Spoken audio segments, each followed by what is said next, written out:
قیامت کے دن اللہ کے عرش کے سائے کے سوا جب کسی چیز کا کوئی سایہ نہ ہوگا، اللہ 3 بندوں کو عرش کا سایہ نصیب فرمائے گا۔ عرض کی گئی وہ 3 بندے کون ہیں؟ نبی پاک صلی اللہ علیہ وسلم فرماتے ہیں پہلا تو وہ جو میری سنتوں کو زندہ کرنے والا ہوگا، جو میری سنتوں کو زندہ کرے گا اللہ اسے عرش کا سایہ نصیب فرمائے گا، اور دوسرا وہ جو میری پریشان حال امتی میں سے کسی امتی کی مدد کر دے گا اللہ اسے بھی عرش کا سایہ نصیب فرمائے گا، اور تیسرا وہ ہے کہ جو کثرت کے ساتھ میری ذات پر درود پاک پڑھا کرتا ہوگا اللہ کل بروز قیامت اسے بھی عرش کا سایہ نصیب فرمائے گا۔ ایک بار اور جی لگا کر درود پاک پڑھ دیں، اللہم صلی علی سیدنا شفیعنا نبینا مولانا محمد کما تحب و ترضى بأن تصلی علیہ صلاۃ و سلام دائما علیک یا رسول اللہ صلی اللہ تعالی علیہ وسلم۔ آئیے کچھ عرض سے قبل آج کی جو میری گفتگو کا عنوان ہے سیدہ طیبہ عابدہ زاہدہ مخدومہ کائنات خیر النساء حضرت فاطمہ زہرا سلام اللہ علیہا آپ کی ذات بابرکات کے حوالے سے چند معروضات آپ کے گوش گزار کروں گا۔ آئیے اس سے پہلے ان کی بارگاہ ناز میں کچھ خراج عقیدت کے طور پر منقبت کے کچھ اشعار شاعر لکھتا ہے، لجپال گھرانہ ہے اور نگینوں کی لڑی ہے، لجپال گھرانہ ہے اور نگینوں کی لڑی ہے، اس گھر کی غلامی بھی حکومت سے بڑی ہے۔ لجپال گھرانہ ہے، نگینوں کی لڑی ہے اور اس گھر کی غلامی بھی حکومت سے بڑی ہے، زہرا کی سواری ہے سوئے جنت فردوس، زہرا کی سواری ہے سوئے جنت فردوس، نظروں کو جھکائے ہوئے مخلوق کھڑی ہے، نظروں کو جھکائے ہوئے مخلوق کھڑی ہے۔ آقا نے کھڑے ہو کر یہ امت کو بتایا، آقا نے کھڑے ہو کر یہ امت کو بتایا، رحمت کے لیے فاطمہ رحمت کی گھڑی ہے، رحمت کے لیے فاطمہ رحمت کی گھڑی ہے۔ 3 اور بھی بہنیں ہیں بڑی عمر میں تحسین، 3 اور بھی بڑی بہنیں ہیں عمر میں تحسین، رتبے میں مگر فاطمہ تینوں سے بڑی ہے، رتبے میں مگر فاطمہ تینوں سے بڑی ہے۔ اور آگے فرماتے ہیں خیر البشر کی لاڈلی خیر النساء ہیں آپ، خیر البشر کی لاڈلی خیر النساء ہیں آپ، زہرا ہے فاطمہ ہے سراپا حیا ہے آپ، زہرا ہے فاطمہ ہے سراپا حیا ہے آپ، مخدومہ جہاں ہے تاج النساء ہے آپ، کیا شان ہے کہ بنت حبیب خدا ہے آپ، کیا شان ہے کہ بنت حبیب خدا ہے آپ۔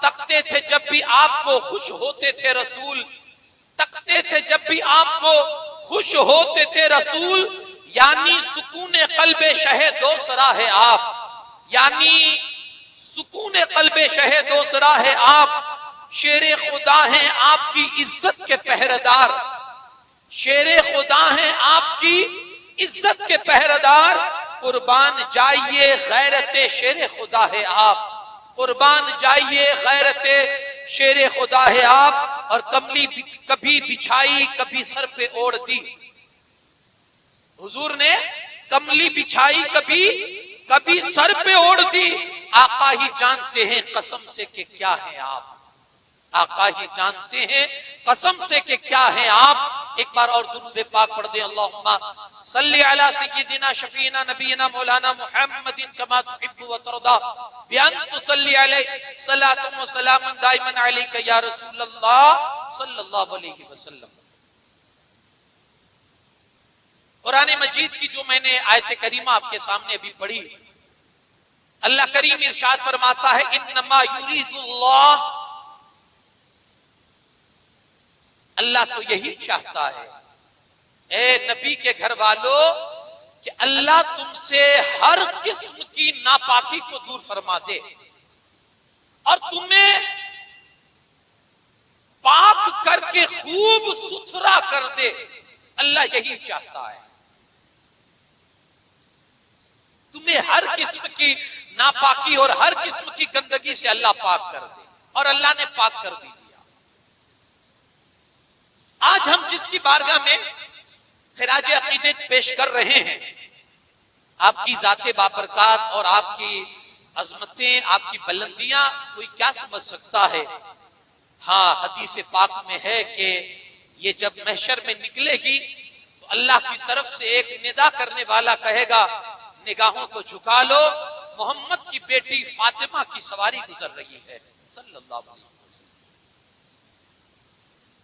اس سے بھی آدمی کو اندازہ ہوتا ہے کہ اللہ نے جب تک وہ زندہ رہی، جب تک دنیا میں رہی، عزتوں سے مالا مال رہی، اور وہ فاطمہ خاتون جنت وہ تھی جب وہ نبی پاک صلی اللہ علیہ وسلم کے سامنے آتی، حضور خود ان کے استقبال کے لیے، کائنات کے مختار، دنیا جن کا استقبال کرتی، وہ ان کے استقبال کے لیے جب ماں فاطمہ آتی تھی تو کھڑے ہو جایا کرتے تھے. عظمتیں بڑی ہے، لیکن میں جیسا کہ آپ جانتے ہیں کہ ہر پہلو سے میں نصیحت آپ کے لیے رکھنا چاہتا ہوں کہ بھائی ہمارے لیے اس میں، اور خاص کر ہماری مائیں بہنوں کے لیے اس زندگی میں کیا نصیحت ہے. بلکہ میں اگر یہ کہوں تو غلط نہیں ہوگا کہ اگر آج کی عورت اس بندی کی زندگی کو اپنے اندر اگر لے آئے، یعنی حضرت خاتون جنت کی زندگی کو اپنے لیے نمونہ بنا لے، تو یقیناً اس کو حضرت خاتون جنت کی زندگی میں زندگی گزارنے کا ایک سلیقہ اور ایک طریقہ نصیب ہو جائے گا. اگر وہ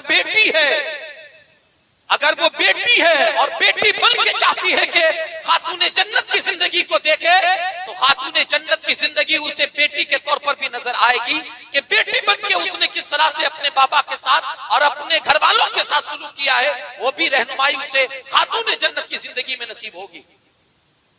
اگر وہ بیوی بن کر خاتون جنت کی زندگی دیکھنا چاہتی ہے تو حضرت سیدہ طیبہ کی زندگی ایک بیوی کی حیثیت سے بھی اس کے لیے ماڈل بن سکتی ہے، اس کے لیے نمونہ بن سکتی ہے. اور اگر کوئی ماں بن کے خاتون جنت کی زندگی سے رہنمائی حاصل کرنا چاہتی ہے تو ماں خاتون جنت کی زندگی سے اسے ماں کی بھی رہنمائی ملے گی کہ ایک ماں کیسی ہونی چاہیے.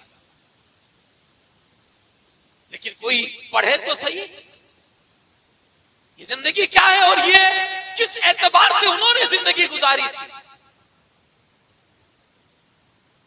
آج اسی پر میری اور گفتگو آپ کے بیچ انشاءاللہ ہوگی، اور جہاں تک ممکن ہوگا میں آپ کو سیدہ طیبہ کی زندگی اس اعتبار سے اور اس لحاظ سے سمجھانے کی کوشش کروں گا. میں نے جو آیت کریمہ پڑھی ہے، انما یرید اللہ لیذہب عنکم الرجس اہل البیت، حضرت علامہ نعیم الدین مراد آبادی علیہ رحمہ فرماتے ہیں کہ اکثر مفسرین کا یہ کہنا ہے کہ یہ آیت کریمہ مولا کائنات کرم اللہ تعالی وجہ الکریم سیدہ فاطمہ زہرا سلام اللہ علیہا اور حسنین کریمین رضی اللہ تعالی عنہما، کہا یہ ان لوگوں کے لیے اللہ پاک نے آیت کریمہ نازل فرمائی ہے. یہ الگ بات ہے کہ الگ الگ مفسرین نے اپنی اپنی تفسیر بھی اس میں لکھی ہے. کسی نے ازواج مطہرات مراد لیا ہے، کسی نے اور کچھ مراد لیا ہے، کسی نے نبی کی ذات مراد لی. لیکن اکثر مفسرین کی یہ رائے ہے کہ اس آیت میں جو اہل البیت کا جو تذکرہ ہوا ہے، کیونکہ اسی سے ملتی جلتی ایک حدیث بھی ہے جو آپ نے سنی ہے بارہا کہ نبی پاک صلی اللہ علیہ وسلم بیٹھے ہوئے تھے حضرت ام سلمہ کے گھر میں. اللہ کے رسول صلی اللہ علیہ وسلم ایک چادر اوڑے ہوئے تھے، آپ نے حضرت علی کو بلایا، حضرت فاطمہ کو بلایا، حسنین کریمین کو بلایا اور چادر ڈھانپ لی، اور پھر رسول اللہ نے ہاتھ بلند کر کے دعا فرمائی، اللہم ہاؤلائی اہل بیتی، اے اللہ یہ میری اہل بیت ہے، تو ان سے محبت فرما، اور جو دنیا میں ان سے محبت فرمائے مولا تو ان سے بھی محبت فرما۔ تو اسی سے ملتی جلتی حدیث بھی ہے۔ تو اکثر مفسرین کی یہ رائے ہے کہ اس میں جو یہ آیت کریمہ میں جو اشارہ ہے اہل البیت، اس سے مراد حضرت مولا کائنات فاطمہ زہرا سلام اللہ علیہا اور حسنین کریمین کے ذات ہے۔ یہاں ایک عقیدے کی بات بھی بتاتا چلوں، اس آیت سے کچھ لوگ یہ نتیجہ نکالتے ہیں کہ اہل بیت معصوم ہے، معاذ اللہ۔ اس آیت سے اللہ پاک یہی چاہتا ہے کہ تم سے ہر قسم کی ناپاکی کو دور کر دے۔ گناہ بھی تو ناپاکی ہے نا۔ انہوں نے یہ مطلب نکالا کہ اللہ نے ان کو معصوم بنا دیا ہے، حالانکہ ہم اہل سنت و جماعت کا یہ عقیدہ نہیں ہے، یہ عقیدے کی بات ہے، کیونکہ اس طرح سے بھی آپ کو گمراہ کیا جائے گا۔ دیکھیں ہمارے عقیدے میں، ہم اہل سنت و جماعت کے عقیدے میں صرف دو معصوم ہیں، ایک انبیاء کرام، جتنے بھی انبیاء ہیں وہ سب معصوم ہیں۔ آگے چل کے میں یہ بھی عرض کرتا ہوں معصوم کسے کہتے ہیں اور محفوظ کسے کہتے ہیں۔ محفوظ ہمارے عقیدے میں ایک ذات ہے نبیوں کی جو معصوم ہے، اور دوسری ذات ہے فرشتوں کی جو معصوم ہے، اس کے سوا کوئی معصوم نہیں ہے۔ ہاں اللہ نے اپنے فضل و کرم سے ان کو، کن کو؟ اہل بیت اطہار اور صحابہ کرام اور بعض ولیوں کو اللہ پاک نے اپنے فضل سے محفوظ فرمایا ہے۔ کیا فرمایا ہے؟ محفوظ۔ اللہ کی خاص عنایت ان کے ساتھ ہوتی ہے کہ وہ گناہ کرتے ہی نہیں ہے، وہ گناہ کرتے ہی نہیں ہے۔ ایک چیز ہمیشہ یاد رکھنا، معصوم کسے کہتے ہیں؟ فرمایا معصوم وہ ہے جو گناہ نہ کر سکے، جو گناہ نہ کر سکے، اور محفوظ اسے کہتے ہیں جو گناہ نہ کرے۔ فرق سمجھیے گا، معصوم اسے کہتے ہیں جو گناہ نہ کر سکے، اور محفوظ اسے کہتے ہیں جو گناہ نہ کرے۔ اللہ پاک نے اہل بیت اطہار، صحابہ کرام اور بعض ولیوں کو اپنے فضل سے یہ شرف بخشا ہے، انہیں گناہوں سے محفوظ فرما دیا ہے۔ یہ پاک ہے، کوئی گندگی ان کو چھو نہیں سکتی ہے، یہ پاک ہے۔ تو یہ حضرت سیدہ طیبہ فاطمہ زہرا سلام اللہ علیہا، پہلے کچھ حدیثیں ان کی سیرت طیبہ اور آپ کے حوالے سے جو ہے وہ عرض کر کے اپنی گفتگو کو آگے بڑھاؤں، اور پھر ان کے کردار اور ان کے اخلاق کریمانہ پر گفتگو کریں۔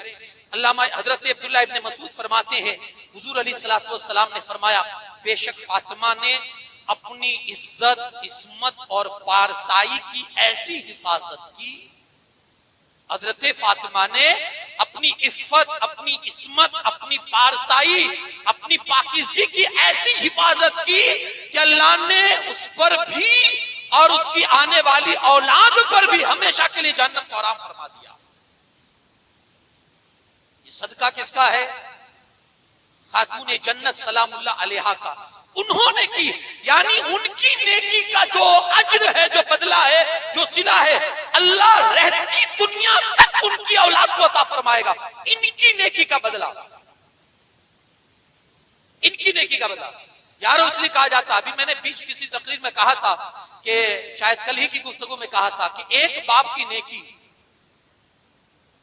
7ویں پشت کا باپ تھا، اور اس کی نیکی 7ویں پشت کے بعد کے اولاد کو فائدہ پہنچا سکتی ہے، فائدہ پہنچا۔ یارو نیکی کر جاؤ، پشتے تمہاری نیک زندگی گزارے گی، اس نیت سے بھی نیکی کرو۔ لیکن عبرت کے طور پر یہ حدیث سنا رہا ہوں، نبی پاک صلی اللہ علیہ وسلم فرماتے ہیں جو بندہ گناہ کرتا ہے نا، اللہ اس پر لعنت بھیجتا ہے۔ جو بندہ گناہ کرتا ہے اللہ اس پر لعنت بھیجتا ہے۔ جانتے ہیں وہ لعنت کہاں تک پہنچتی ہے؟ حدیث میں ہے وہ لعنت اس کی 7 پشتوں تک پہنچتی ہے۔ ایک بندے کی گناہ کی لعنت 7 پیڑھیوں تک پہنچتی ہے، 7 پیڑھیوں تک۔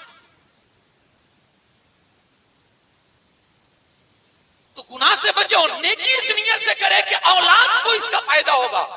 اور یہ یقیناً ہے کہ ماں باپ کی نیکیوں کا پھل اولاد میں ضرور منتقل ہوتا ہے. اولاد اس کا پھل اور اس کا نتیجہ ضرور حاصل کرتی ہے. اس لیے بھی نیکیاں کریں.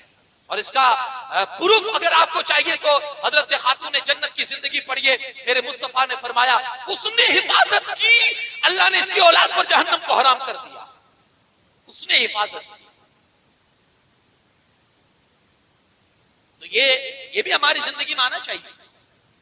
بلکہ مجھے اس پر ایک واقعہ یاد آتا ہے کہ ایک شخص کئی تجارت کے سلسلے میں باہر جانے لگا. اپنی بیوی سے آ کر کہتا ہے کہ میں بڑے لمبے سفر پہ جا رہا ہوں, مجھے پلٹتے نہ جانے کتنا سمے لگ سکتا ہے, مہینے بھی گزر سکتے ہیں, لیکن جب تک میں پلٹ کے نہ آؤں گھر سے باہر مت نکلنا. وہ یہ کہہ کر سفر کے لیے روانہ ہو گیا. اب دیکھیے اتفاق کہ وہ ادھر روانہ ہوا سفر پر, اور ادھر اسی عورت کا جس کا شوہر منع کر کے گیا گھر سے باہر مت نکلنا, اس کا باپ بیچارہ بیمار ہو گیا. اور بیماری نے تھوڑی سختی پکڑی, تھوڑا اور سخت بیمار ہوا. وہ اس زمانے کی خاتون تھی, ڈائریکٹ نہیں گئی. یہاں تو یہ کہے گی عورت کہ اب اس بات میں بھی شوہر کی اجازت لینی ہوگی. میرا باپ بیمار ہے, وہ مرنے کے قریب ہے, وہ مر رہا ہے اور میں شوہر کی اجازت لوں. لیکن اس زمانے کی خاتون تھی جنہیں مصطفیٰ کی صحبت نصیب تھی صلی اللہ علیہ وسلم. اس نے قاصد کو رسول اللہ صلی اللہ علیہ وسلم کی بارگاہ میں بھیجا. یا رسول اللہ صلی اللہ علیہ وسلم, میرا شوہر سفر پر ہے اور مجھے منع کر کے گیا ہے کہ گھر سے باہر مت نکلنا جب تک میں پلٹ کر نہ جاؤں. لیکن سچویشن یہ ہے کہ میرا باپ بیمار ہے اور میرا بڑا دل کرتا ہے کہ اپنے باپ کا چہرہ جا کر دیکھوں. وہ کیسا بیمار ہے, کیا ہے, مجھے نہیں اندازہ ہے. میں جا کر اپنے باپ سے ملنا چاہتی ہوں. آپ کیا مسئلہ بتاتے ہیں, میں جا سکتی ہوں شوہر کی اجازت کے بغیر؟ اللہ کے رسول صلی اللہ علیہ وسلم نے مختصراً اس عورت کو جواب دیا, اگر اپنے شوہر کی فرما برداری کر تو اس میں تیرے حق میں فائدہ ہے.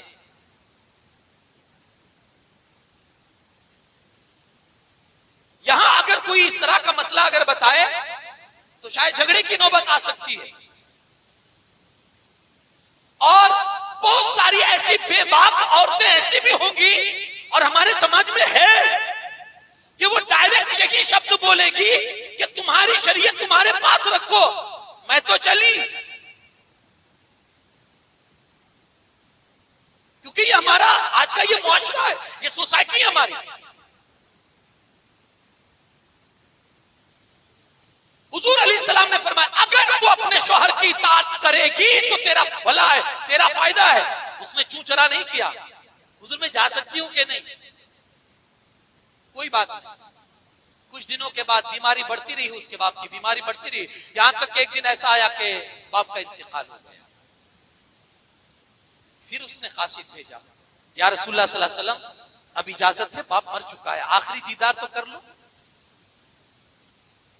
آخری بار چہرہ تو دیکھ لو, نہ جانے اب کب مجھے وہ چہرہ نصیب بھی ہوگا یا نہیں. حضور آخری دیدار ہے, اب تو کرنے جا سکتی ہوں کہ نہیں, شوہر منع کر کے گیا ہے. سنیے مصطفیٰ کی تعلیم. میرے آقا صلی اللہ علیہ وسلم ارشاد فرماتے ہیں شوہر کی اطاعت کرے گی تیرا بھلا ہے, تیرا فائدہ ہے. مان گئی نہیں گئی, اس کے باپ کی تدفین ہو گئی, اس کے باپ کو لوگوں نے دفن کر دیا. حضور علیہ الصلوۃ والسلام بھی اس کے باپ کے جنازے میں اور اس کو دفن کرنے میں شامل تھے. اب دیکھیے ایک بیٹی نے شوہر کی فرما برداری کی, اس کا پھل اور اس کا نتیجہ اور اس کا صلہ باپ کو کیا ملا وہ بھی آپ ملاحظہ فرمائے. ادھر حضور علیہ الصلوۃ والسلام اس کو دفن کرنے میں شامل تھے, ادھر اللہ کے رسول صلی اللہ علیہ وسلم اس کی تدفین سے فارغ ہوئے, سارے صحابہ پلٹ رہے تھے. مصطفیٰ کریم صلی اللہ علیہ وسلم مسکرانے لگے. صحابہ نے عرض کی یا رسول اللہ صلی اللہ علیہ وسلم یہ مسکرانے کی وجہ کیا ہے, سبب کیا ہے, کہ ہم نے کبھی آپ کو جنازے کے بعد مسکراتے نہیں دیکھا, آج اگر آپ مسکرا رہے ہیں تو سبب کیا ہے.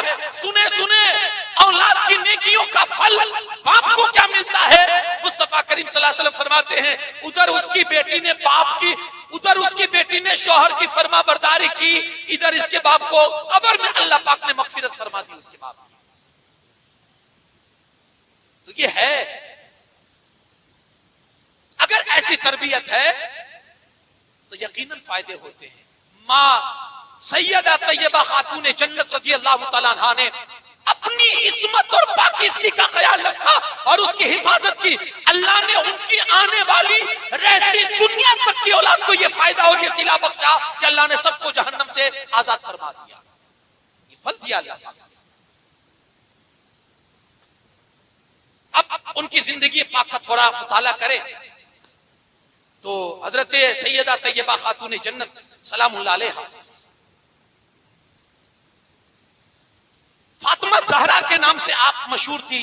آپ وہاں یہی نام مشہور تھا، حضرت سیدہ فاطمہ زہرا سلام اللہ علیہا.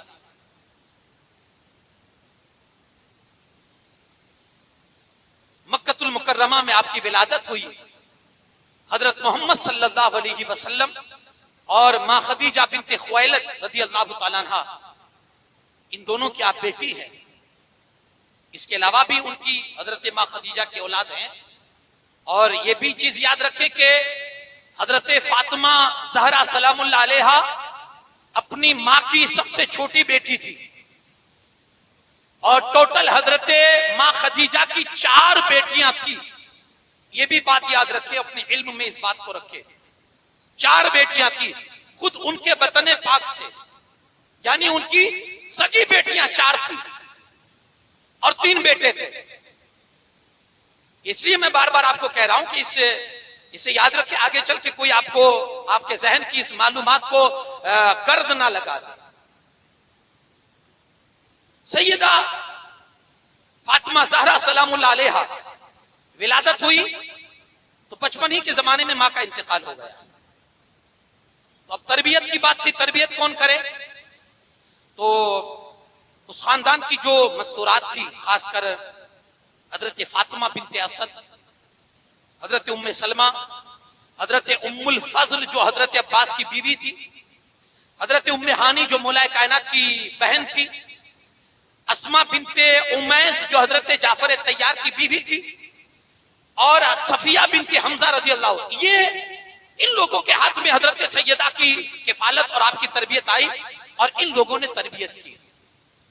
جب رسول پاک صلی اللہ علیہ وسلم نے حضرت ام سلمہ سے نکاح فرمایا، اس کے بعد ہجرت کا موقع آیا تو آپ ہجرت کر کے مدینہ پاک تشریف لے گئی. وہاں جب اللہ کے رسول صلی اللہ علیہ وسلم نے حضرت ام سلمہ سے نکاح فرمایا تو حضرت سیدہ کی جو تربیت تھی وہ ام سلمہ کو سونپ دی کہ اب یہ تمہاری تربیت میں رہے گی. ام سلمہ کا آپ بیان سنیے. حضرت ام سلمہ فرماتی ہے، میں جب کسی بات میں حضرت فاطمہ کو ادب دینا چاہتی، خدا کی قسم وہ مجھ سے زیادہ مؤدب نظر آیا کرتی تھی. جس بات میں ان کی تربیت کرنا چاہتی تو میں کیا دیکھتی، اللہ کی قسم وہ پہلے سے ہی ان کو تربیت مل چکی ہے. یہ قدرت کی طرف سے یہ تھا، یہ اللہ کی دین تھی ان کے لیے، یہ اللہ کا فضل تھا ان کے ساتھ شامل حال تھا. آج ایک بچی کی تربیت بچپن سے لے کر اس کی جوانی تک اور شادی تک کیا ہوتی ہے، کسی باپ سے آپ پوچھیں آپ کو اندازہ ہو جائے گا. اور خاص کر اس پرفتن ماحول میں ایک بچی کی تربیت کرنا، اس باپ سے کوئی پوچھے کہ جو تربیت کرتا ہے کہ کتنا درد سر رہتا ہے بچی کی تربیت. حالانکہ اس نے حدیث پاک سنی ہے کہ بچی جو ہوتی ہے وہ رحمت ہوا کرتی ہے. حالانکہ اس نے حدیث پاک سنی ہے کہ یہی بچی اگر صحیح معنوں میں اس کی تربیت کریں گے، کل اللہ اس تربیت کے بدلے میں ہمیں جنت کا حقدار بنائے گا. یہ ساری چیزیں سنی ہے، لیکن کہیں نہ کہیں چل کے وہ بچی اپنے باپ کے لیے درد سر بنتی ہے اگر اس کی تربیت صحیح معنوں میں نہیں ہوا کرتی ہے. تو میں تھوڑا آج کے ماحول پر بھی آگے چل کے میں آؤں گا اور اپنی ماں بہنوں کے آپ کے ذریعے ان تک یہ نصیحت پہنچانے کی کوشش کروں گا، اور جو مجھے لائیو سن رہے ہوں گے ان کے لیے یہ نصیحت کروں گا کہ ایک خاتون کو اپنے پریوار کے لیے کیسا ہونا چاہیے. ایک خاتون کو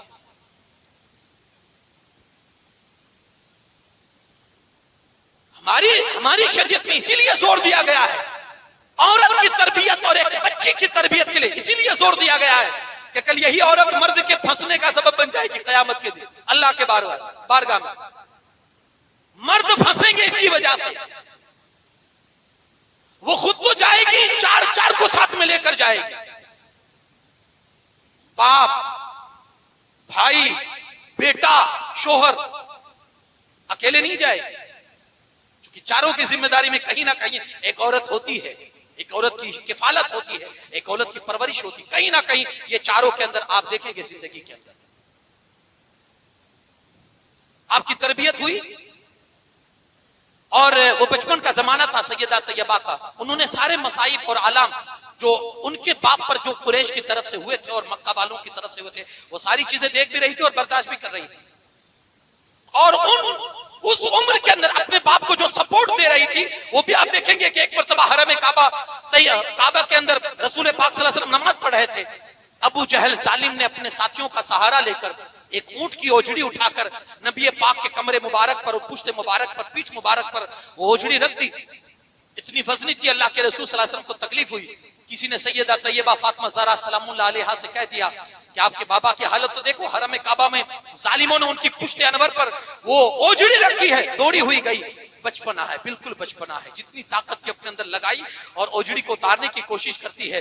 جب اوجڑی ہٹ گئی تو اپنے بابا کی کمر کو دھلنے لگی, روتی جاتی تھی, دھلتی جاتی تھی. میرے مصطفیٰ نے فاطمہ کا رونا دیکھا, اس وقت بھی برداشت نہیں کیا تھا, اور آج بھی نہیں, صبح قیامت تک میرے آقا کبھی فاطمہ کا رونا برداشت نہیں کریں گے. یارو, حضرت فاطمہ روتی جاتی تھی اور پشت انور صاف کرتی جاتی تھی. میرے آقا صلی اللہ علیہ وسلم اس کو دلاسا دیتے ہوئے فرماتے, فاطمہ مت رو, مت رو, اے جانے پدر مت رو, اللہ ضرور تیرے بابا کی ایک نہ ایک دن ضرور مدد فرمائے گا, مت رو. تو سارے معاملات میں حضور علیہ الصلوۃ والسلام کے ساتھ بھی کھڑی رہی ہے, اور اس طرح سے آپ نے بھی شروع معاملات میں رسول پاک صلی اللہ علیہ وسلم کا ساتھ دیا ہے. اور آپ دیکھیں گے کہ حضرت سیدہ طیبہ فاطمہ زہرا سلام اللہ علیہا بچپن میں بھی آپ کے حالات اور گھریلو حالات ایسے تھے کہ کبھی کبھی 2 مہینے تک گھر میں کھانا پکنے کی نوبت نہیں آتی تھی. تو وہ بھی اسی گھر کی تو پلی ہوئی تھی, اور اسی گھر میں ان کا بھی تو رہنا تھا, وہیں تربیت ہوتی تھی. تو ظاہر سی بات ہے بھوک کا سابقہ ان کے ساتھ بھی پڑا ہوا کرتا تھا. ایک مرتبہ ایسا ہوا کہ حضرت سیدہ طیبہ کا بچپن کا زمانہ ہے, بھوک کی وجہ سے چہرے پر پیلا پن اور زردی آ چکی ہے, اور دھیرے دھیرے یہ زردی بڑھ رہی ہے. اتنی شدت کی بھوک ہے, اب آپ اندازہ لگا سکتے ہیں کہ آدمی کا چہرے کا رنگ کب بدلتا ہے, اور کتنی زیادہ بھوک ہوگی تو چہرے کا رنگ بدلتا ہے. سیدہ کا چہرے کا رنگ جو تھا وہ زردی کی طرف جا رہا تھا اور تیزی سے زرد ہو رہا تھا. اللہ کے رسول صلی اللہ علیہ وسلم نے سیدہ کے چہرے کی طرف دیکھا تو ان کو بلایا اپنے قریب کیا, اور قریب کرنے کے بعد اللہ کی بارگاہ میں ہاتھ اٹھا کر دعا کرتے ہیں, اے لوگوں کی بھوک کو دور کرنے والے مالک و مولا, اے پستی سے لوگوں کو بلندی عطا کرنے مالک و مولا, میری فاطمہ کی بھوک کی شدت کو ختم کر دے. کیا دعا کی؟ میری فاطمہ کی بھوک کی شدت کو ختم کر دے. یہ کہہ کر نبی نے دعا دی.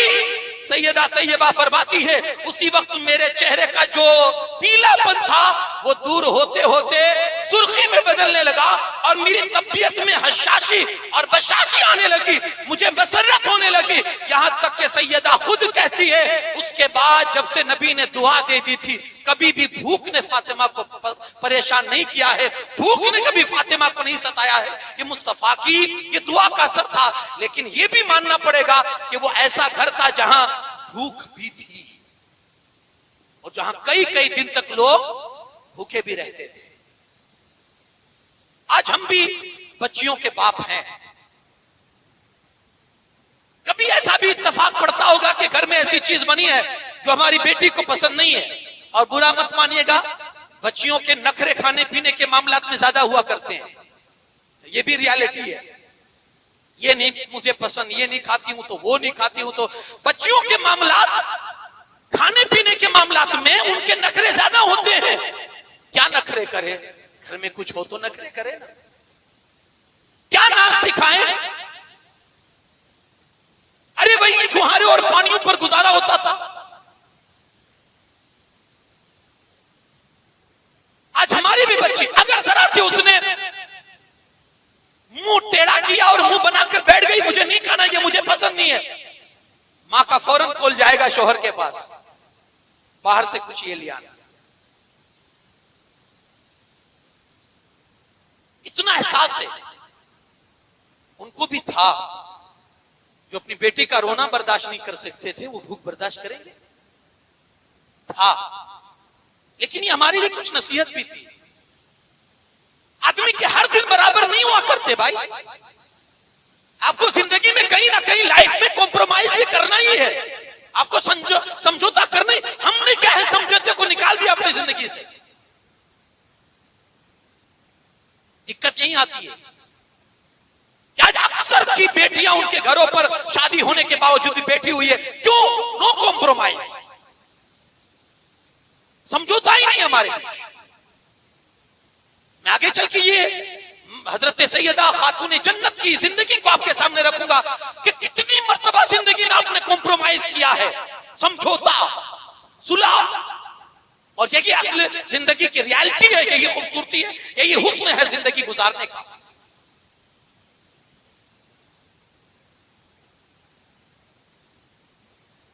اب آپ دیکھیں حضرت سیدہ فاطمہ زہرا سلام اللہ علیہا کو،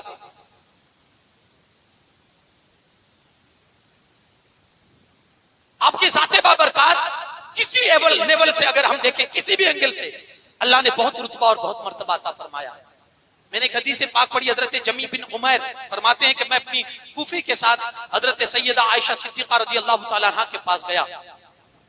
پیچھے تقریر میں تھوڑا آپ کو ڈسٹرب کروں گا، اگر مناسب سمجھے بیٹھے بیٹھے تھوڑا آگے آ جائیں، کیونکہ میں پیچھے دیکھ رہا ہوں کہ پبلک کا ایک ہجوم ہے بھی جو بیٹا بیٹھنے کے لیے جگہ تلاش کرتا ہے، تو آپ اپنے بھائیوں کے لیے جگہ کشادہ کریں، اللہ جنت میں آپ کے لیے جگہ کشادہ کرے۔ بیٹھے بیٹھے آ جائیں، درود پاک پڑھتے رہے، آ جائیں۔ اللہم صلی علی سیدنا شفیعنا نبینا مولانا محمد ترضى بأن تصلي عليه صلاة وسلام دائما عليك يا رسول الله صلی اللہ تعالی علیہ وسلم۔ وہ فرماتے ہیں میں گیا حضرت عائشہ صدیقہ رضی اللہ تعالی عنہ کے ساتھ کے پاس، اپنی پھوپھی کے ساتھ میں نے جا کر اپنی پھوپھی کے ساتھ گیا تھا۔ میں نے حضرت عائشہ سے پوچھا حضور کو سب سے زیادہ پیارا کون تھا؟ یہ حدیث بارہا آپ نے سنی ہوگی، لیکن یہاں میں صرف آپ کو ایک میسج دینا چاہتا ہوں اس حدیث کے ذریعے سے۔ حدیث آپ نے بارہا سنی ہے، دیکھیں ہر سنی ہوئی چیز بندے کو یاد رہے یہ بھی کوئی ضروری نہیں ہے نا۔ سب سے پیارا کون ہے؟ حضرت عائشہ نے بلا جھجک فوراً کہا سب سے پیارا میرے مصطفیٰ کو اگر کسی سے کوئی تھا وہ سیدہ طیبہ فاطمہ زہرا سلام اللہ علیہا تھی۔ کہا اس کے بعد مردوں میں اگر بات کریں تو کون؟ کہا مردوں میں اگر سب سے زیادہ میرے مصطفیٰ کو اگر کوئی عزیز و پیارا تھا تو ان کے شوہر نامدار جناب حیدر کرار مولا مشکل کشا تھے۔ یہ لکھنے کے بعد مفتی احمد یار خان صاحب نعیمی لکھتے ہیں کہ یہ ماں عائشہ کی حق گوئی تھی، دل کی صفائی تھی، یہ سچائی تھی ان کے دل میں کہ دل بڑا ان کا صاف تھا۔ اس لیے جب انہوں نے پوچھا سامنے والے نے کہ کون پیارا، اپنا نام بھی تو دے سکتی تھی نا کہ میں بیوی ہوں، مجھ سے بہت رسول اللہ محبت کرتے ہیں، اور حضور کی محبت تھی بھی بے حد۔ وہ کہہ سکتی تھی نا کہ میں اور میرے بابا حضرت ابوبکر صدیق، لیکن مفتی احمد یار خان صاحب نہیں فرماتے ہیں یہ ان کی حق کوئی تھی کہ سامنے والے نے جیسے ہی پوچھا نا کہ سب سے زیادہ پیارا کون ہے، حضرت عائشہ کی زبان پر ماں فاطمہ کا نام آیا اور ان کے شوہر کا۔ پھر آگے فرماتے ہیں اگر کوئی حضرت فاطمہ سے پوچھتا نا کہ رسول اللہ کو سب سے زیادہ پیارا کون ہے تو حضرت فاطمہ نام دیتی حضرت عائشہ کا اور ان کے بابا ابوبکر صدیق کا۔ یہ ان کی محبتیں تھی، پتہ نہیں یہ بیچ کا کیسے ان میں نفرتیں پیدا کر رہا ہے، یہ بیچ کا پتہ نہیں ان کے بیچ میں کیسے نفرتیں پیدا کر، یہ محبتیں تھی۔ یہ حدیث پاک کی روایت ہے جو میں نے آپ کے سامنے پڑھی ہے، یہ محبتیں تھی ان کے بیچ کی۔ اب آپ دیکھیں کہ شادی ہو گئی، دونوں کی زندگی بڑی خوشحال گزر رہی ہے، اور یہ شادی بھی آپ یہ سمجھیے کہ اللہ کی طرف سے حکم تھا اس کے اعتبار سے مصطفیٰ کریم صلی اللہ علیہ وسلم نے مولا کائنات کے ساتھ اپنی لخت جگر خاتون جنت کا نکاح فرمایا. یہ بھی رب کا حکم تھا، کیونکہ یہ الگ الگ روایتوں میں ہے کہ حضرت سیدنا ابو بکر صدیق گئے تھے، عمر فاروق اعظم گئے تھے، تو حضور علیہ الصلوۃ والسلام نے فرمایا کہ میں فاطمہ کے نکاح کے مسئلے میں اللہ کی وحی کا انتظار کروں گا، میرا رب مجھے اس معاملے میں کیا حکم فرماتا ہے. چونکہ حضور بھی جانتے تھے کہ میری نسل جو ہے، نسل محمدی کا جو سلسلہ ہے میری اسی بیٹی سے چلنے والا ہے، تو حضور علیہ الصلوۃ والسلام فرماتے ہیں کہ میں اللہ کے حکم کا انتظار کروں گا. رب کی طرف سے جب اشارہ آیا کہ علی کے ساتھ نکاح کر دیا جائے، تو پھر مصطفیٰ کریم صلی اللہ علیہ وسلم نے حضرت علی کے ساتھ یہ حضرت فاطمہ کا نکاح فرمایا. اب نکاح ہوا، بڑی خوشحال زندگی گزر رہی ہے. یہ ان کی اطاعت و فرما برداری اور ان کے ساتھ اچھے اور محبت کا معاملہ کرتی ہے، اور مولا کائنات علی شیر خدا کرم اللہ تعالی وجہ کریم ان کے ساتھ محبت کا معاملہ کرتے ہیں. بلکہ حضور علیہ الصلوۃ والسلام اکثر اپنی بیٹی کو نصیحت فرمایا کرتے تھے، خاص کر یہ والی جو ہے ماں باپ اور جو بچیوں کے باپ ہیں، وہ اب میری اس گفتگو کو سنیں گے. نبی پاک صلی اللہ علیہ وسلم اکثر اپنی بیٹی کو نصیحت فرماتے تھے کہ عورت پر سب سے بڑا فرض یہ ہے کہ وہ اپنے شوہر کی فرما برداری کرے.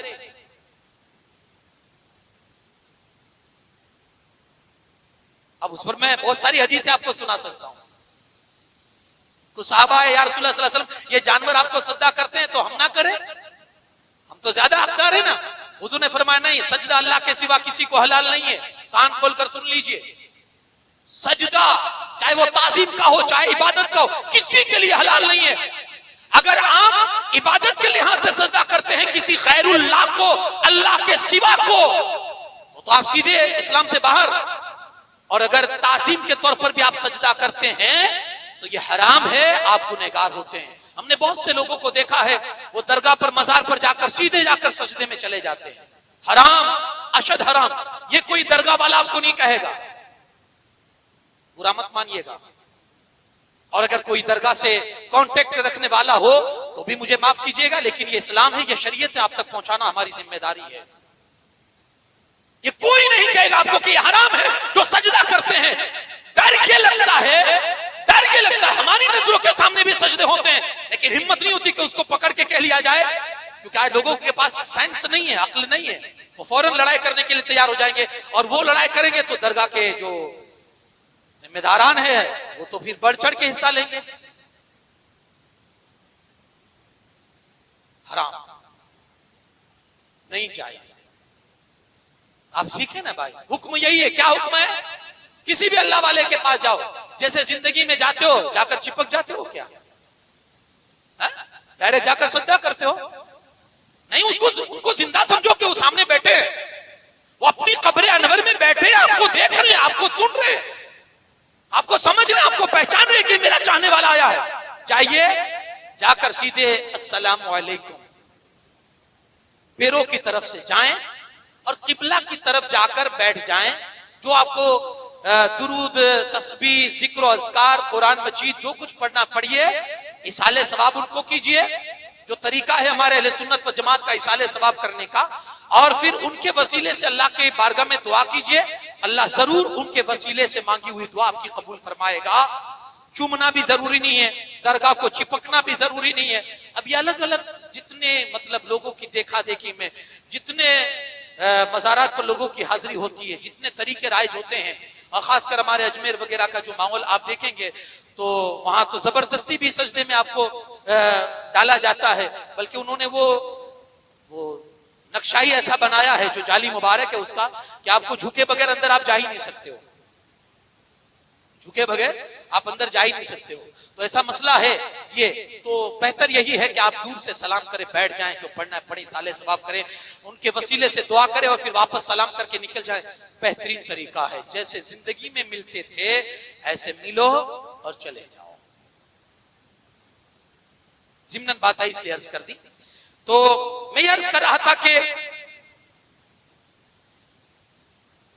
اللہ کے رسول صلی اللہ علیہ وسلم سے یہ پوچھا گیا، حضور ہم سجدہ نہ کریں آپ کو؟ اللہ کے رسول صلی اللہ علیہ وسلم فرمایا اللہ کے سوا کسی کے لیے سجدہ حلال نہیں ہے. اگر سجدہ حلال ہوتا تو میں ایک عورت کو حکم دیتا کہ وہ اپنے شوہر کو سجدہ کرے. یہ نصیحت باپ اپنی بیٹی کو کر کے اس کے دل میں اس کی شوہر کی جگہ بنائے. ہمارا دستور کیا ہے؟ فون آیا بچی گئی, ابھی 1 مہینہ ہوا ہے, 2 مہینے ہوئے ہیں, ابھی نیا سنسار جڑا ہے, فون آیا ابو بہت ٹیڑے چل رہے ہیں ابھی اور یہ ہو رہا ہوا. ارے بیٹی تو گھبراتی کیوں ہے؟ ارے اس کی ٹانگیں توڑوا دیتا ہوں.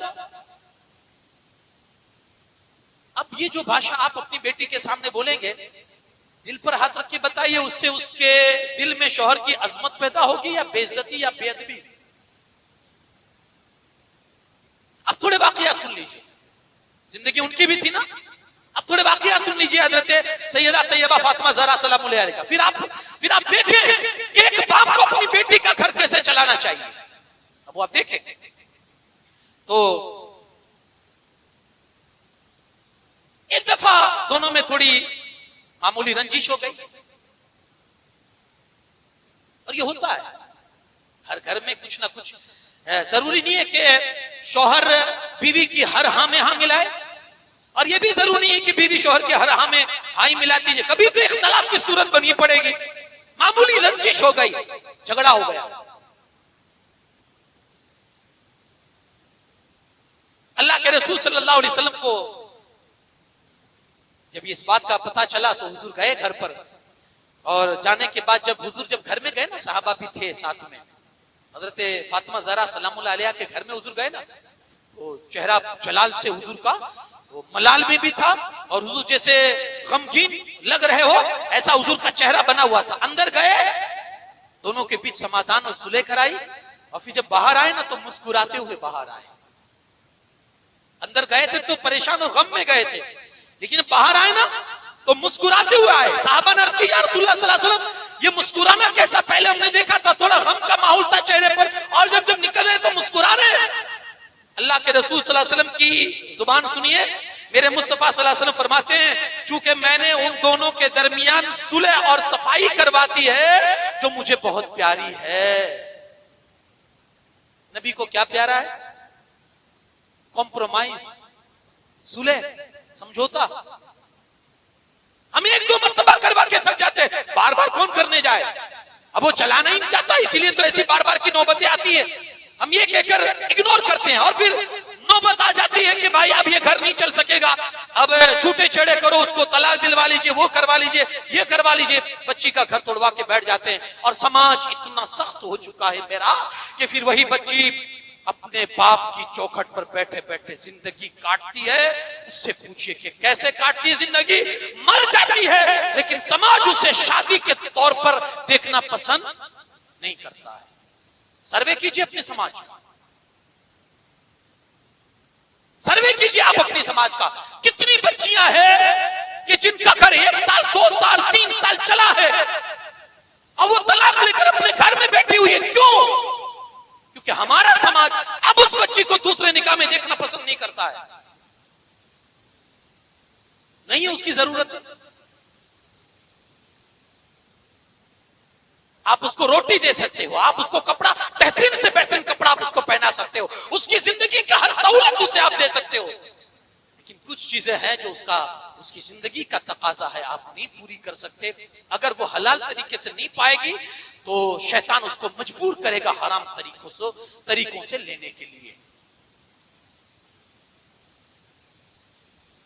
بہت سمپل میرے مصطفیٰ کریم صلی اللہ علیہ وسلم نے بہت سمپل معاشرہ بنا دیا تھا, سوسائٹی بنا دی تھی. ایک طلاق ہوئی, عدت گزارنے کے بعد دوسرے سے نکاح, بے جھجک نکاح کر لیتی تھی.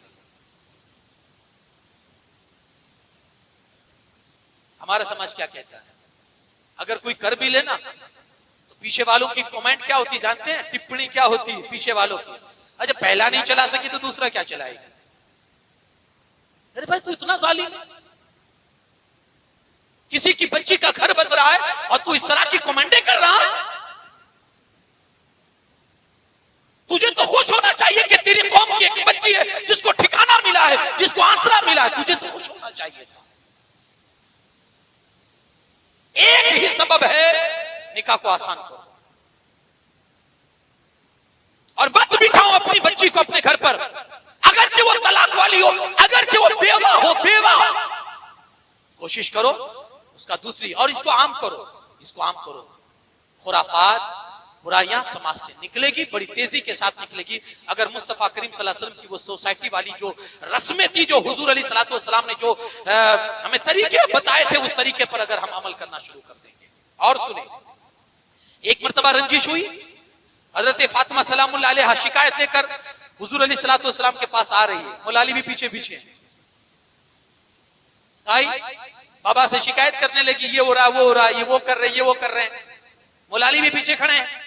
اب سنیں ایک باپ کی نصیحت بیٹی کو، اللہ کے رسول صلی اللہ علیہ وسلم فرماتے ہیں، بیٹی خیال کرو ایسا کون شوہر ہے جو اپنی بیوی کے پاس اس طرح خاموش چلا آتا ہے؟ اور ایک روایت میں حضور نے یہ فرمایا، بیٹی میری بات غور سے سن، ایسے کوئی دنیا میں میاں بیوی نہیں ہے جن میں کبھی اختلاف رائے نہ ہو، اور کون مرد ایسا ہے جو ہر کام بیوی کے مزاج کے مطابق کرتا ہے؟ ایسا کون شوہر ہے؟ گھر ہے، برتن ہے، آوازیں آئے گی، کبھی نہ کبھی تو برتن کی آوازیں بجیں گے، برتن آوازیں آنی ہے، گھر ہے، ہوتا رہتا ہے، رنجشیں ہوتی رہتی ہے۔ اللہ کے رسول صلی اللہ علیہ وسلم نے پھر دوبارہ صلح کروا کر دونوں کو اپنے گھر خوش کر کے اپنے گھر سے بھیجا۔ ایک مرتبہ ایسی بھی نوبت آئی، بیٹی آئی شکایت لے کر، اور ایسی شکایت تھی اللہ کے رسول صلی اللہ علیہ وسلم کی بارگاہ میں آ کر عرض کرتی ہے، ابا آپ نے میری شادی تو علی کے ساتھ کر دی ہے، لیکن یہ قریش کی جو عورتیں ہیں نا، وہ مجھ سے ملتی ہے نا، وہ مجھے تانا دیتی ہے، یہ شادی کی بھی تو غریب کے گھر میں جس کے پاس خود رہنے کا ٹھکانہ نہیں ہے، اور بھی طرح طرح کے تانے دیتی ہے۔ اور یہ دکھ بری داستان حضرت آئے فاطمہ نے اپنے بابا کے سامنے رکھی، روتی رہی اور داستان سناتی رہی۔ سنیں، میرے مصطفیٰ کریم صلی اللہ علیہ وسلم نے جب یہ سنا تو حضور فرماتے ہیں، بیٹی بیٹھ، کیا تو خوش نہیں ہے؟ میں نے تیرا نکاح جس کے ساتھ کیا ہے وہ آدمی کیسا ہے تو جانتی ہے؟ جب اللہ نے دنیا بنانے کے بعد سب سے پہلی رحمت کی نظر دنیا پر فرمائی تو تیرے بابا کے نور کو پیدا فرمایا۔ دنیا بنانے کے بعد جب پہلی نظر رحمت کی نازل فرمائی تو تیرے بابا کے نور کو پیدا فرمایا، اور جب دوسری رحمت کی نظر ڈالی تو تیرے شوہر علی کے نور کو پیدا فرمایا۔ بیٹی تو راضی نہیں ہے؟ میں نے اس بندے کے ساتھ تیرا نکاح کیا ہے جو اخلاق میں بھی بہتر ہے، کردار میں بھی بہتر ہے، ہر اعتبار سے جو بہتر ہے۔ بیٹی یہ میں نے نہیں، تیرے رب نے تیرے لیے چنا ہے، اور اس کو میں نے تیرا شوہر بنایا ہے۔ جب فاطمہ نے یہ سنا مسکراتے ہوئے اپنے گھر گئی، گویا کہ اپنے باپ کی پسند پر وہ بھی راضی ہو گئی تھی۔ لیکن یارو یہ زندگی تھی سیدہ طیبہ فاطمہ زہرا سلام اللہ علیہا کی۔ ایک مرتبہ کا معاملہ ہے کہ رنجش ہوئی، مولا علی ناراض ہو کر گھر سے چلے گئے۔ اللہ کے رسول صلی اللہ علیہ وسلم گھر میں آئے اور کہا، فاطمہ یہ تمہارے چچا کے بیٹے کیا ہیں؟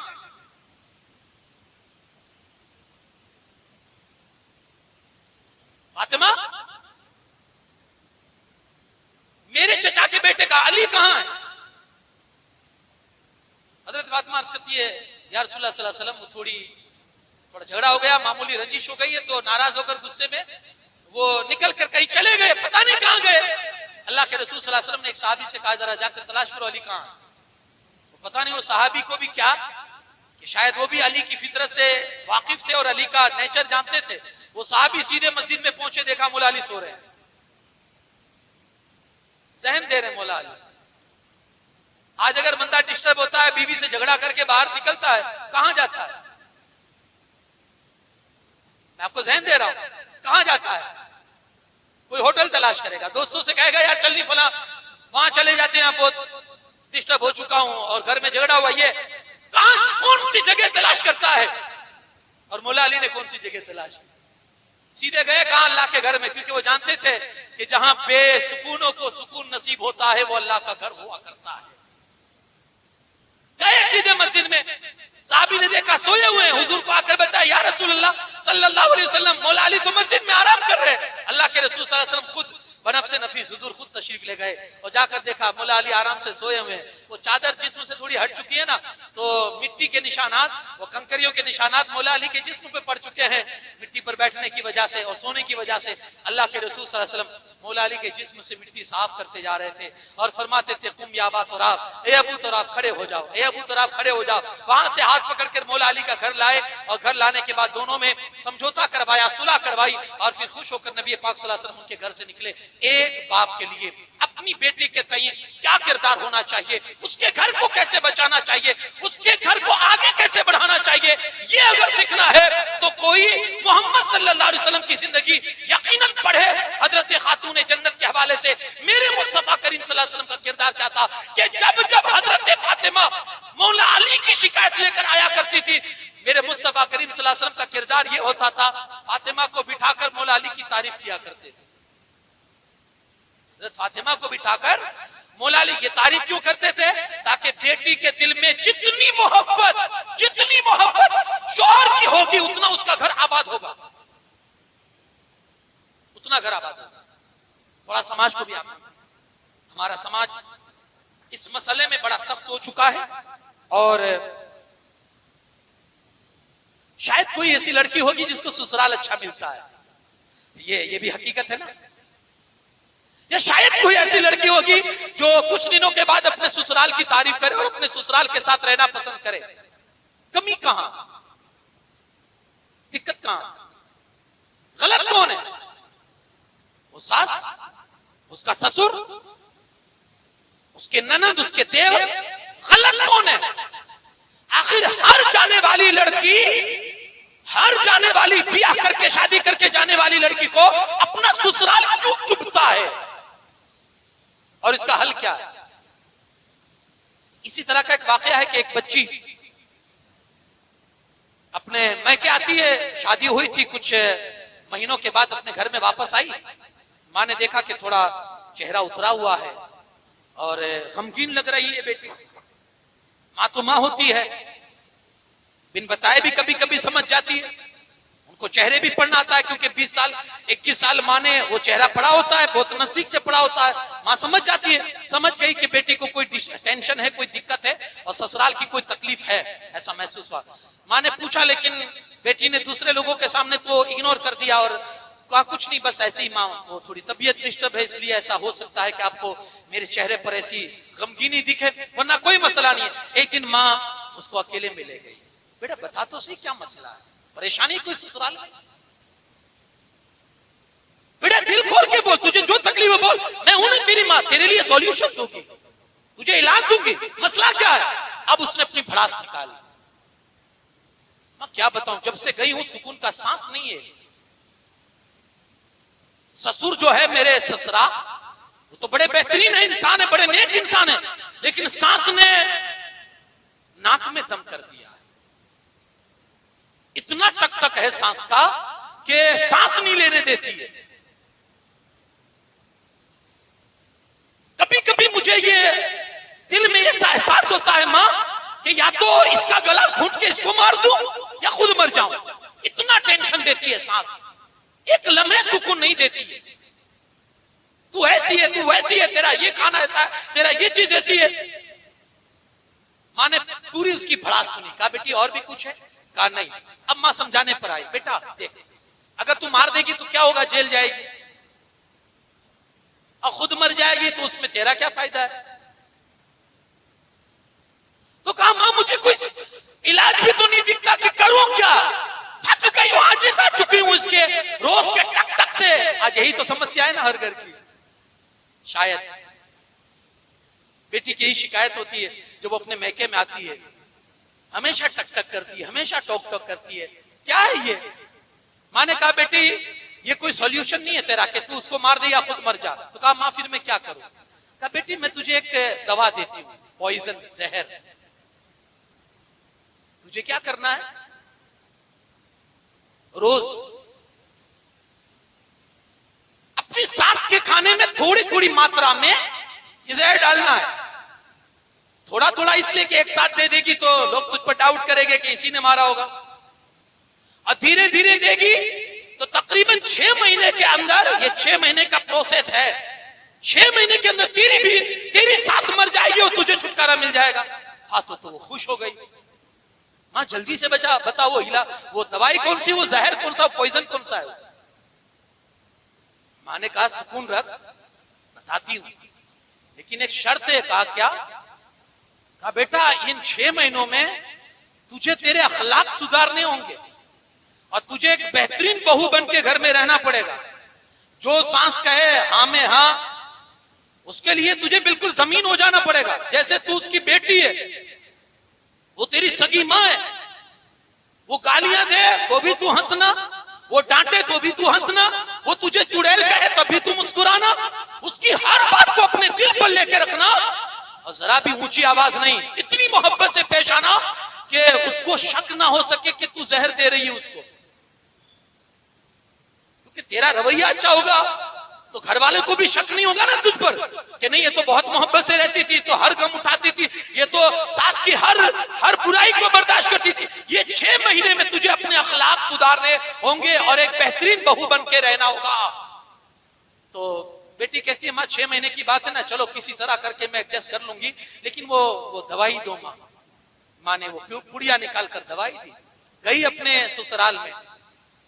اب اس نے اپنا روٹین چالو کیا، روز تھوڑی تھوڑی ماترا میں زہر ملا کر وہ اپنی ساس کے اندر دے رہی تھی، اور بڑی خوش تھی کہ 6 مہینے کے بعد یہ بلا جائے گی۔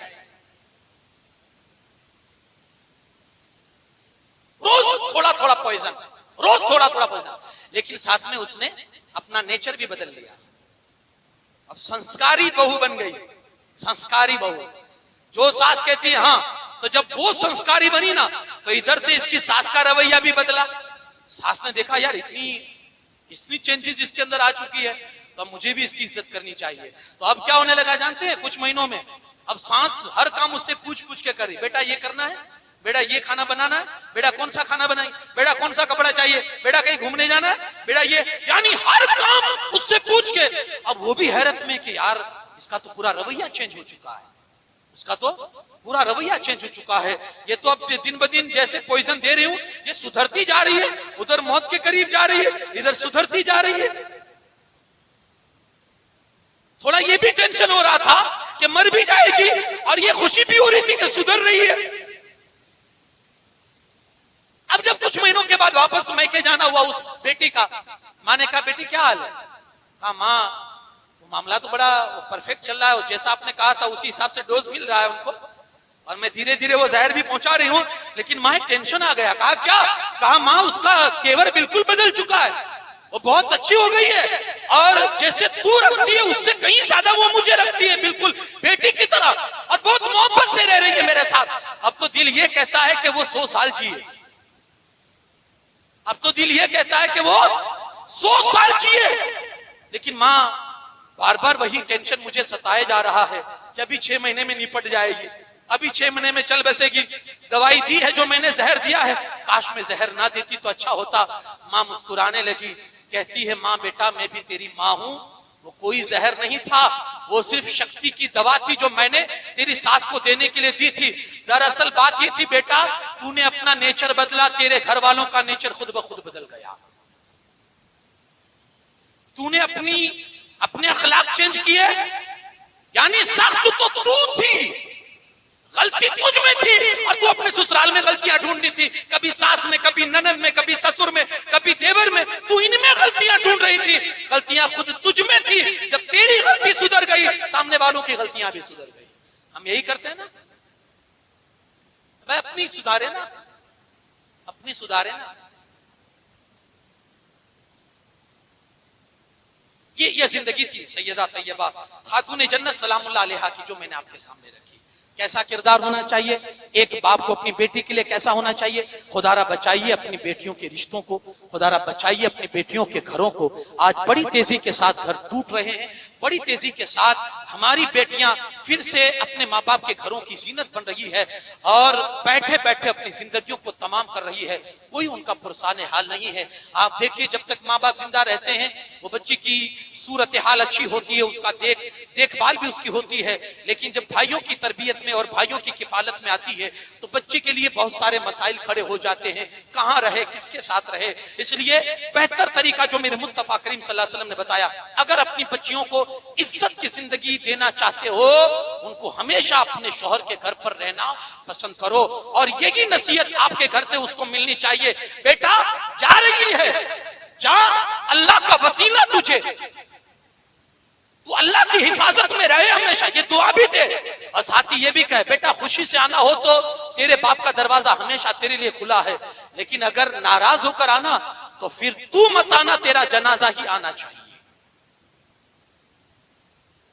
تھوڑا کمپرومائز کرے، تھوڑا سمجھوتا کرے۔ ہر شوہر غلط نہیں ہوتا ہے، ہر ساس غلط نہیں ہوتی ہے، ہر سسر غلط نہیں ہوتا ہے، ہر سسرال والے غلط نہیں ہوتے، کہیں کہیں آپ کی بچی کی بھی غلطی ہوتی ہے۔ آپ نے ناز رکھنوں میں اور آپ نے ناز کے ساتھ پالا ہوتا ہے، اب وہاں جا کر تھوڑی سختیاں ہوتی ہے۔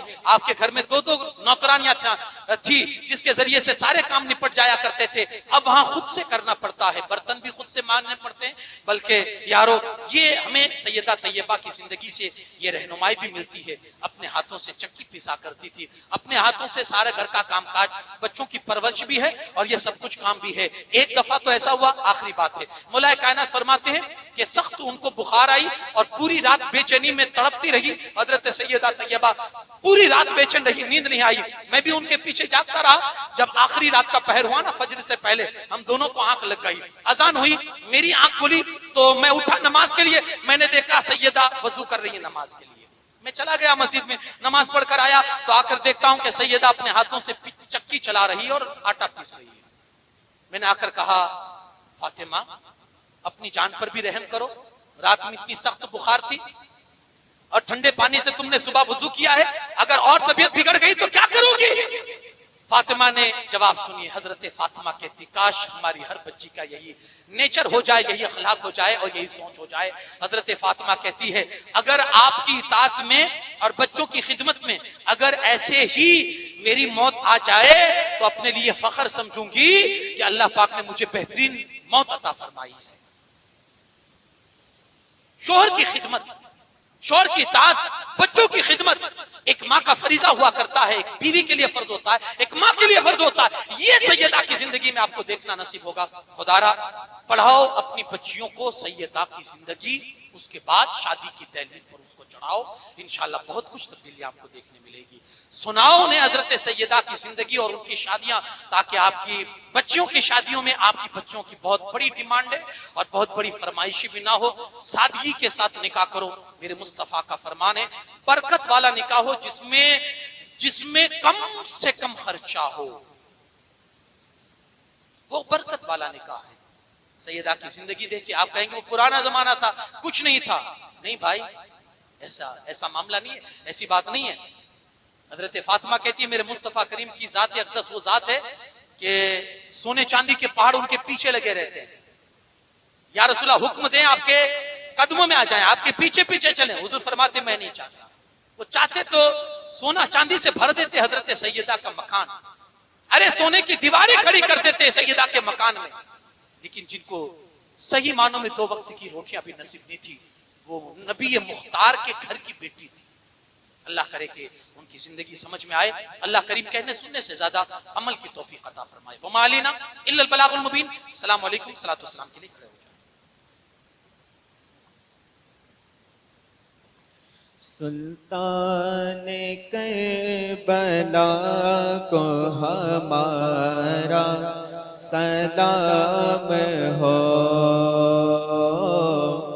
سلطان کربلا کو ہمارا سلام ہو، جانان مصطفیٰ کو ہمارا سلام ہو، عباس نام تار ہے زخموں سے چور چور، عباس نام تار ہے زخموں سے چور چور، اس پہ کرے رضا کو ہمارا سلام ہو، جانان مصطفیٰ کو ہمارا بھائی بھتیجے سب ہو گئے نثار، بھائی بھتیجے بھانجے سب ہو گئے نثار، ہم لال بے بہا کو ہمارا سلام ہو، جانان مصطفیٰ کو ہمارا، اصغر کے نہیں جان پہ لاکھوں درود ہو، اصغر کے نہیں جان پہ لاکھوں درود ہو، مظلوموں بے خطا کو ہمارا سلام ہو، جانان مصطفیٰ کو ہمارا،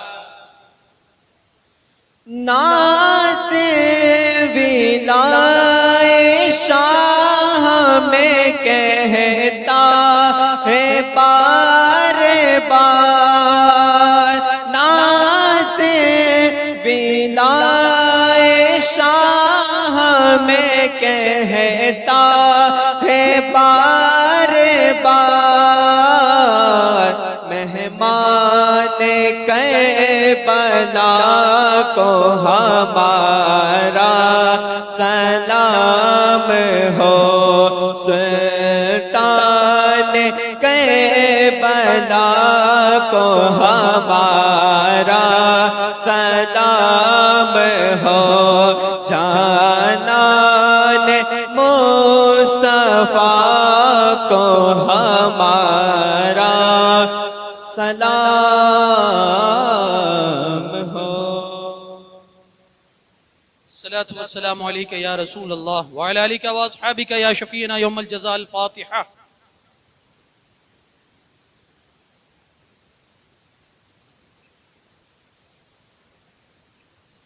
یا ایہا المشتاقون بنور جمالہ صلوا علیہ وآلہ واصحابہ وسلموا تسلیما، اللہم صل علی سیدنا شفیعنا نبینا مولانا محمد کما تحب وترضى بأن تصلی علیہ، صلاة وسلام علیکہ یا رسول اللہ، سبحان ربک رب العزة عما یصفون وسلام علی المرسلین والحمد للہ رب العالمین، بحق لا الہ الا اللہ محمد رسول اللہ صلی اللہ علیہ وسلم۔ السلام علیکم۔